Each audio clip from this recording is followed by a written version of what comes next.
De retour dans l'équipe de Greg, il est 19h30, merci d'être avec nous. Hier, on s'est intéressé à la course au maintien. Et bien ce soir, c'est le baromètre de la course à la descente. Non, hier, c'était la course à l'Europe, ce soir, c'est le baromètre du maintien. Qui va descendre, qui va monter, qui va jouer les barrages? Eh bien, réponse tout de suite avec notre barreau.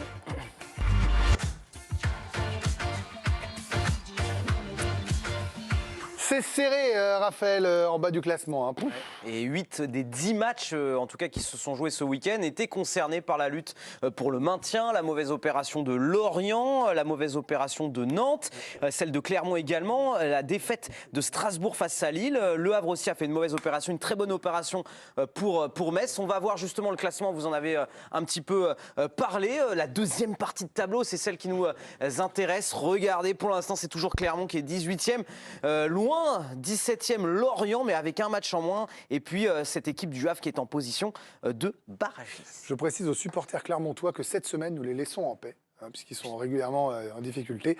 On s'intéresse aussi aux autres équipes dans le maintien, puisque là, on ne peut pas mettre tout le monde. Donc on y va. Pour un beau barreau, il faut des tops, il faut des flops. Qui est triple top de ce baromètre du maintien? Bon, on prend la direction de Metz, avec Miko Tadze. Inarrêtable. C'était face au roi Georges, Georges, là. Importantissime, le retour du roi, le roi de Metz, le roi de la Lorraine. Depuis son retour à Metz, c'est 8 buts en 13 matchs, 2 passes décisives. 5 buts sur les 3 derniers matchs, sa note moyenne 5,2 sur 10 dans le journal L'Équipe. On va écouter son entraîneur, Laszlo Bologna, qui le compare, alors toute proportion gardée, à Kylian Mbappé. Carrément.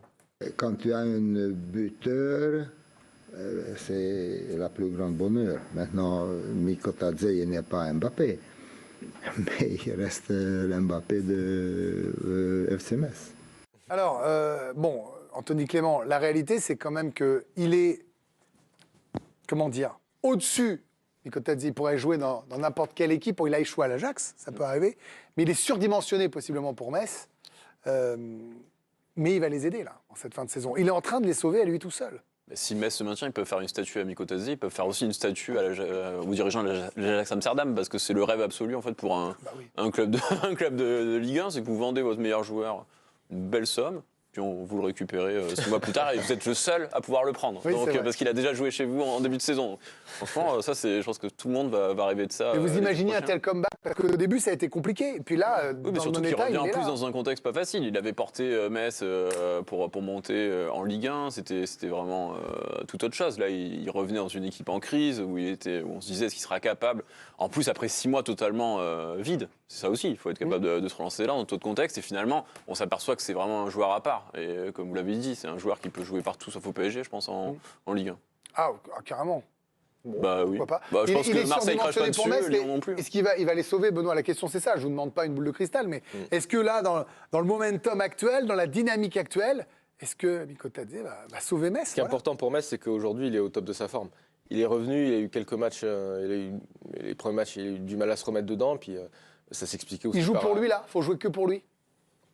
Je pense qu'il ne se pose même pas la question. C'est-à-dire que là, les Messins, souvent, lorsque vous avez Moi, je me souviens, lorsque j'étais à Bordeaux, Jean-Louis Gasset, il disait « donnez à la technique, donnez à Yoann Gourcuff », parce que c'était notre maître à jouer.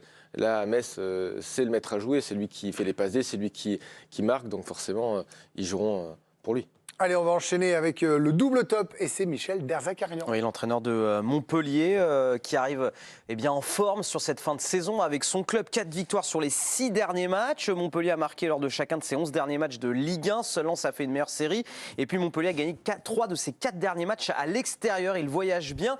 Après la rencontre, regardez la déclaration sur le maintien de Michel Derzakarian. J'avais dit qu'il nous faudrait 38 points pour se maintenir. On n'y est pas encore, mais c'est un large pas. C'est bien. Ils sont 12e avec 36 points. Alors selon Michel Derzakarian, il leur manquerait 2 points. Et puis on vous rappelle l'information qu'on a vue dans le Zapping, c'est dans l'équipe de choc signé Bertrand Latour. Il y aura le match face à Nantes. Et on parle de cette triple prime aux joueurs en cas de victoire de Montpellier face à Nantes. C'est la volonté de Michel Derzakarian, lui l'ancien coach de Nantes qui est ultra fâché bien évidemment avec ses dirigeants. Bon, Karine, je viens vous voir pour Michel Derzakarian. Est-ce qu'il a sauvé Montpellier là? Michel. J'ai dit quoi? Michel Derzakarian, mais c'est juste. Ah oui, Michel. Michel. Derzak. La Miche. Derzoum. Rappelez-moi. Ou Derzak. Mimi, quoi. Personne l'appelle Michel Derzakarian, c'est trop long. moi, non, mais je suis ravi parce qu'honnêtement, leur saison a été compliquée. Il faut quand même rappeler qu'il y avait quand même un abruti qui les avait empêchés de gagner le match face à Clermont. Ça avait été une bascule parce que ce match-là était très important. Il l'avait gagné sur le terrain, puis finalement, une décision leur avait enlevé la victoire et leur avait imputé un point de pénalité. Et derrière, ils avaient eu une série terrible où ils ne gagnaient plus un match. Donc je suis très contente pour eux s'ils restent en Ligue 1. En plus, Laurent Nicolin, c'est un des seuls présidents qui clairement est droit, objectif et il ne mange pas. Oui. Laurent, juste. Non, je le connais pas bien. Lolo. Non, mais Laurent Nicolin, moi, c'est un Mon Lolo. président qui, lui, ne vend pas son âme aux supporters. Il est droit dans ses bottes, il est toujours carré, il joue le jeu pour les JO, il pèse contre ses supporters quand ils sont absolument odieux et qui jouent Oui, contre leur il a propre pas peur club. de dénoncer Voilà. ce Bah oui, mais c'est rare des gens. Vous comme avez lui. raison. Donc j'ai envie que Montpellier reste en Ligue 1. Et le simple top, c'est Toulouse qui a quasiment assuré son maintien aussi. Oui, ils sont 11e, un point de plus que Montpellier. 37 points pour les Montpelliérains. Alors, maintien à qui? On a demandé, regardez la statistique, ça y est, c'est 100%. Dans une Ligue 1 à 18 clubs, tous ceux qui ont eu 37 points après 30 journées se sont maintenus à la fin de la saison. Comment on la lit cette saison de Toulouse, Vicage Jorasso? Parce que ça a mal démarré, on était là sur Novelle, Ouais, Montagnier, demander puis ils font une belle prestée en Coupe d'Europe, ils remontent bien là. Faudrait demander aux gars qui gèrent les stats Oui, les datas. à Toulouse, c'est quand même comme ça qu'ils analysent leurs matchs. Et alors, est-ce que leur saison est bonne ou pas bonne, ça on le saura. Mais vous, en tant qu'humain et pas data, Bah, ça, depuis ce qui s'est passé l'an passé, ça m'intéresse moins de voir une équipe, un club qui gère que avec les datas, qui gère l'entraîneur, les joueurs, le recrutement. Je sais que c'est ce qui va se passer peut-être à l'avenir dans pas mal de clubs, mais ça m'intéresse beaucoup moins et Toulouse m'intéresse moins en fait. le bonus. Il n'y a pas qu'avec les datas d'ailleurs. Le bonus. Vous savez comment il est, Vicage, Amis Toulousain? Ne vous vexez pas, il l'a dit pour d'autres équipes, Oui, il est surtout cash. quand ça lutte contre le Havre. Patrick Vieira, Alicia. Oui, il compte un point de moins que les Toulousains, les hommes de Patrick Vieira, qui sont 13e au classement. Il n'a été pas loin de réussir un beau coup face à Lille dimanche, mais il aurait fallu entrer dans le match tout de suite. Ils ont mis une période à entrer dans ce match-là. C'est pour ça qu'ils sont dans les flops aujourd'hui. Petit coup d'arrêt pour les Alsaciens qui restaient sur 3 victoires et un match nul. Ils auraient pu profiter d'une certaine fatigue physique. On rappelle les Lillois qui ont été éliminés par Aston Villa en Ligue Europa Conférence jeudi dernier. Ils ont eu des occasions en deuxième période. C'était avant tout un Patrick Vieira déçu, avec quelques regrets après le match. Je dirais que c'est la frustration qui domine, parce que quand on regarde les occasions créées par les deux équipes sur cette deuxième période, je pense qu'on méritait de marquer ce but et de repartir d'ici avec un point. On prend ce but sur une erreur individuelle qui nous met vraiment en difficulté. Oula, Petit chat dans un la petit gorge. chat dans la gorge, là. Comme ça nous arrive souvent ici en plateau. Pas Strasbourg qui a encore un peu de marge sur le barragiste Havrais, désolé Vikash, mais qui rencontre Nice le week-end prochain, l'ancien club de Vieira. On passe au flop, ça s'est moins bien passé pour eux.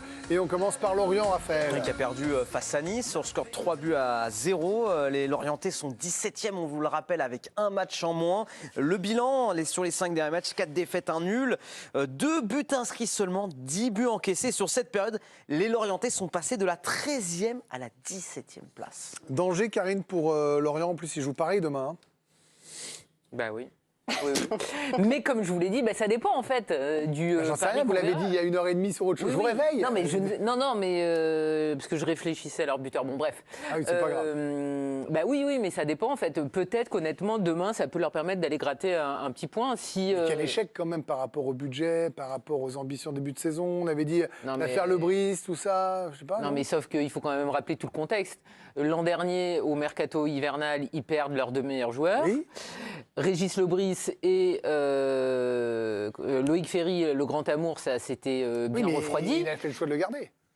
Bah oui, parce qu'il avait un contrat énorme et parce que lui, il espérait partir à Nice, il faut quand même se souvenir. Donc en fait, il y a eu quand même beaucoup d'aléas dans cette saison. Il le paye ou pas, malheureusement. ça?